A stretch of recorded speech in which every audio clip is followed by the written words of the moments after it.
What's up, tribe? How you guys doing? This is going to be your review for Dirty John season 2, episode 4. Am I on 4? Are we on 4? Are we on 5? Oh Lord. But the Betty Boderick story, episode 4. Okay. So in this episode, they sort of give us the timeline of how the affair kind of got started, and so we see it starts with Linda being the receptionist, and then we see her smiling at him every time he came in the building. And then we see that he started smiling back. And then we see that he made up a reason to kind of start a conversation with her. And next thing you know, she's working in his office. Then the next thing you know, she becomes his paralegal. And the woman couldn't even type. She was sitting there staying late at night practicing the quick brown fox jumps over the lazy dog, or whatever, however that sentence goes. Those of you who used to take keyboarding class back in the day, y'all know that sentence. It includes every letter of the alphabet. And that way you can practice knowing all your different keys. And we see that she's sitting there practicing night after night, trying to just get that done. So not only does she not know anything about being a paralegal, she can't even fucking type. So it's clear from the beginning that her only reason for being there is so that he could get close to her, and she was a willing participant because she started making eyes at him before he started making eyes at her.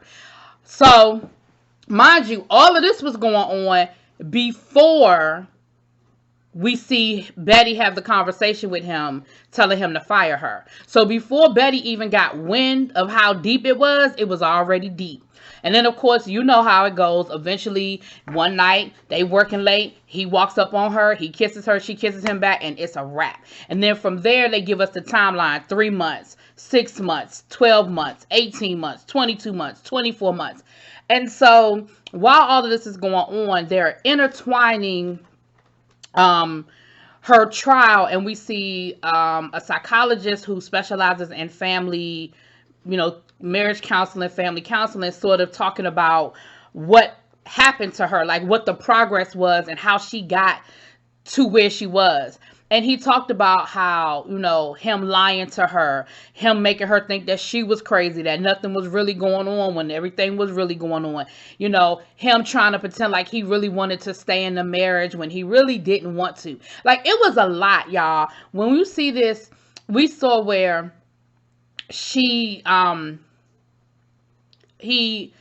I'm about to lose my train of thought. But we saw where she, obviously she told him to fire her, and he was like, I'm not going to do it. And she was like, are you sleeping with her? And he, tried to throw it back on her. And she was like, even a good lawyer would say, you never answered the question. And he was like, no, I'm not sleeping with her. But of course, at that point, technically he wasn't. Oh, but he was well on his way. And I guess he figured, well, if she gonna accuse me of sleeping with her, I'm gonna go on and do it. Because the next time we saw the two of them together, he rolled up on her, and that's when I guess the first time they were together. So then it was little stuff like, well, it wasn't little stuff, it was big stuff. Then we see that he had this big court case where he was getting, like, I guess this major settlement, and Betty was in the courtroom with the daughter, and they were so proud of him. Who was there with him, sitting, right behind him, giving him his paperwork and stuff? Linda.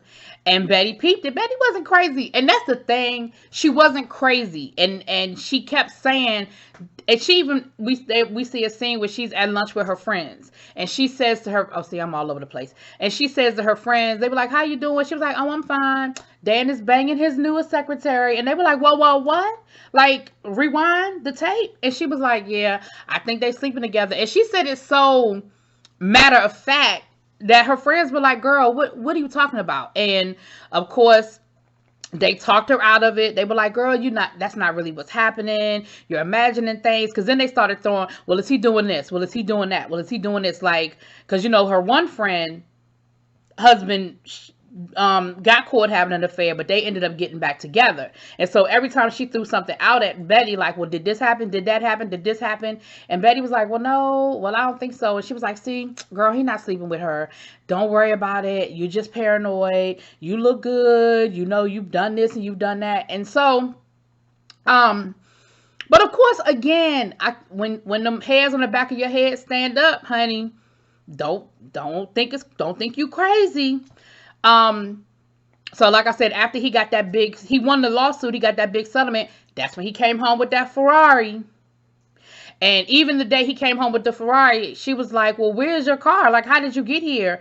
And he was like, because he was saying he had bought the car like Long Beach or somewhere that wasn't close to where they lived. And she was like, well, how did you get there? Oh, Linda took me. And she was like, so then he got her to go away for the weekend. And, she went away, whatever. He stands her up for dinner at the restaurant in the hotel where they're staying. I'm like, damn, how he stand her up in the damn restaurant? Come to find out that he's on the phone. She walks up on him, and see, this is that gaslighting shit. She was like, who are you on the phone with? And he was like, oh, the office call. That's code word for Linda, because Linda was in the office. And she was like, so you stand me up so you could talk to her? And he was like, what are you talking about? They, the office said they need me. I'm trying to resolve the issue so I don't have to leave early and we don't have to ruin our weekend. And I was, again, making her think that she crazy.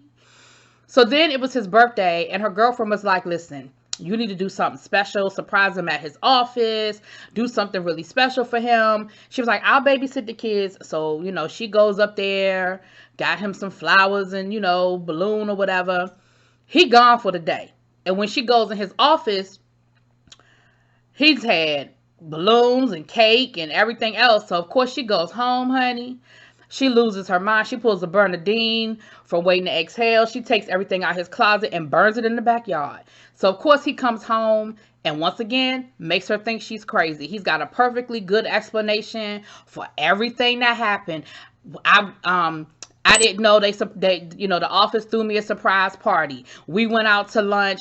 No, it wasn't just Linda. It was everybody in the office. We all went out to lunch together. And then after lunch, I had a deposition because even though it was my birthday, courts don't stop. When at the end of the day, he probably was laid up with Linda and they went to the hotel and that's where he was for the rest of the afternoon. He was giving dictation, all right, but it wasn't no daggone at no courtroom.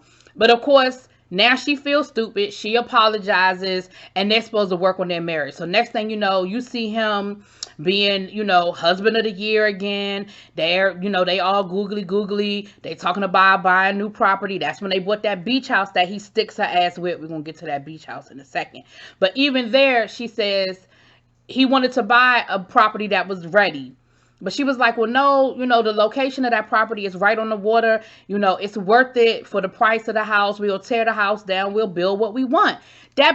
They never bought that property with the intention of anybody living there the way it was. And that's how in the first episode we saw where her father was telling her this house is falling down around you. Like, this house needs a lot of work, which of course he wasn't trying to give her no money to do. So, then next thing you know, we see they done went to the doctor to see about getting her tubes untied and see if they can have another baby. And I was like, see, that's why your ass is dead. And I know that's a mean thing to say, but you was playing games. You were playing a lot of games with that woman. So not only you have her thinking that you all in on this marriage, you were about to, like, if she had been able to have a child, you were about to have her laid up with another baby while you were having a full-on affair. A girl. So then we see with his secretary, the woman who had been with him for years, she even went to him and was like, listen, I know it's not my place, but we've been together for years. And because the girl, Linda, wasn't even hiding it. Like, she walking around the office like she owns it. And she's telling everybody about the affair. Like, she's talking to people about, yeah, me and Dan went to this restaurant. And me and Dan drove up the coast. And me and Dan did this. And me and Dan did that. And she went to him and told her how uncomfortable it made her feel. And how, it made her feel some kind of way. And he was like, you're right. It's not your business. I said, well, damn. Then the next thing we see, it's been about, I think 18 years. Like I said, we have the timeline. I think it's the 18 years now. 18 months. Ooh, not years. I think we're at 18 months in.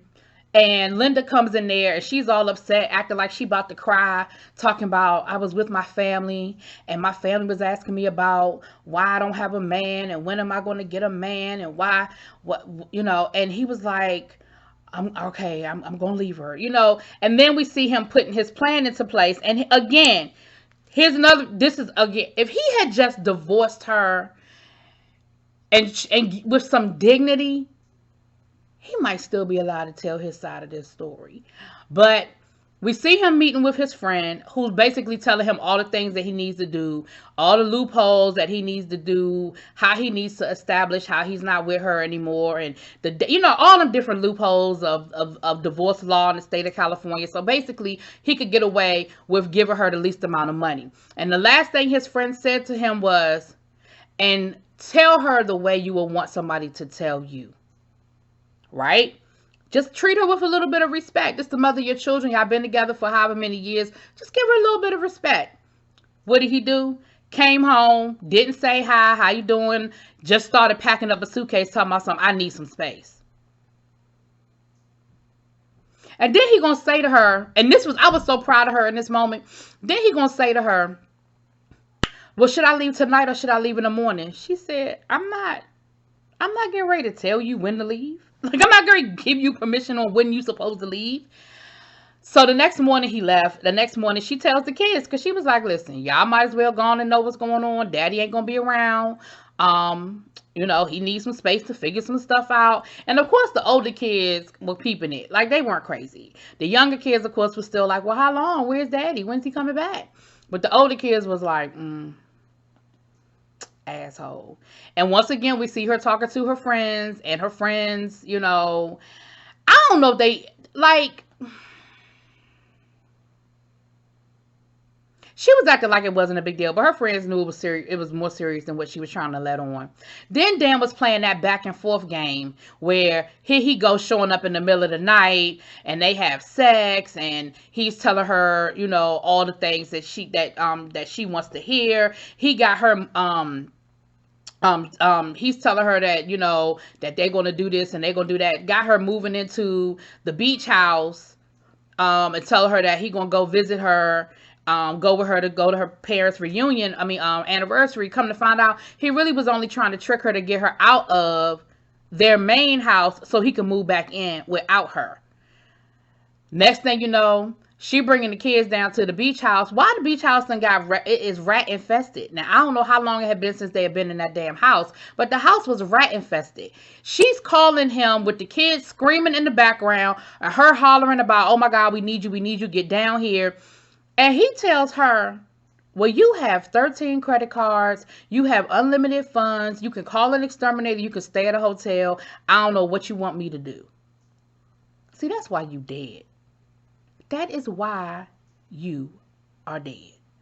And I'm sorry, I'm not trying to be mean, but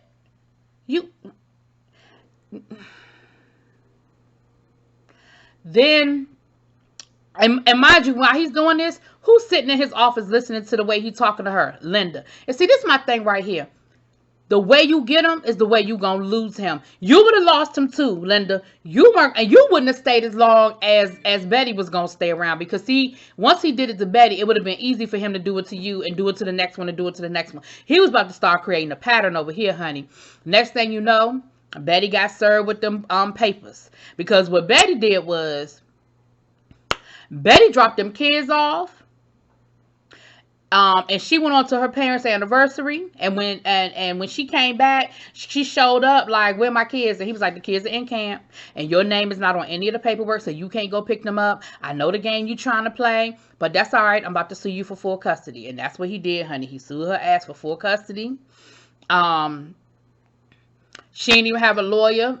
She tried to go to all of their mutual friends. And of course, the mutual friends was like, listen, I can't get involved in this. It's a conflict of interest. I'm his lawyer. And next thing you know, we see Dan showing up at the house so they could go over the finances, and he give her a check for the month. He got the kids. She's been limited to every other weekend on Wednesdays.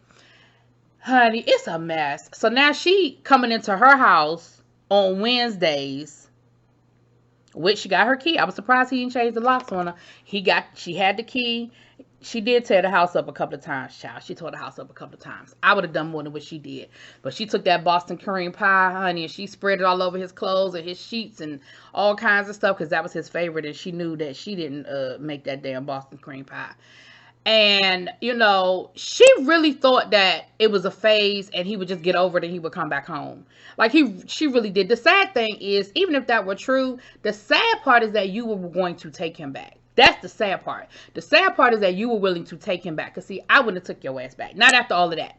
Maybe in the beginning we could have worked some things out. But I think the rats would have done it for me. When I'm calling you and I'm talking about this rat-infested house that you had me living in, and your ass couldn't even be bothered to come up there and make sure that we were okay, that probably would have been my breaking point. That probably would have been the end of it for me, point of no return. And then I would have went and I would have hired me the best damn lawyer in the state of California, and I would have been like, go for the motherfucking jugular.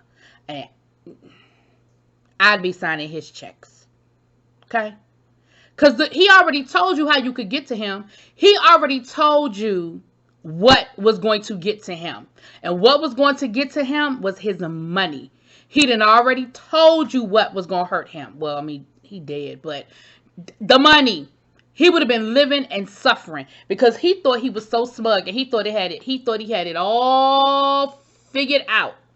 Neither here nor there. Next thing you know, he serves her with paperwork saying that she can't even come to the house without his permission.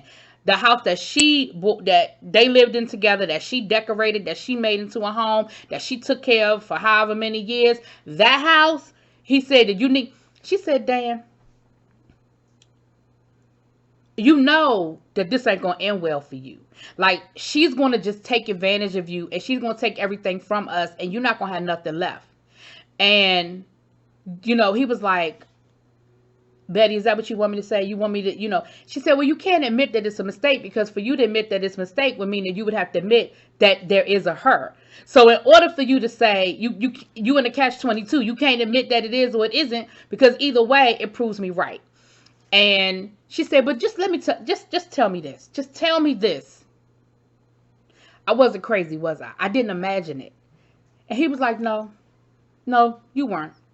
You didn't imagine. She said, from the beginning, I was right from the beginning, wasn't I? And he said, yeah, you were. And baby, that's how it ended. But it ended with the psychologist, aka Cyrus from Scandal, saying it was a powder keg ready to explode. And that was the pressure point.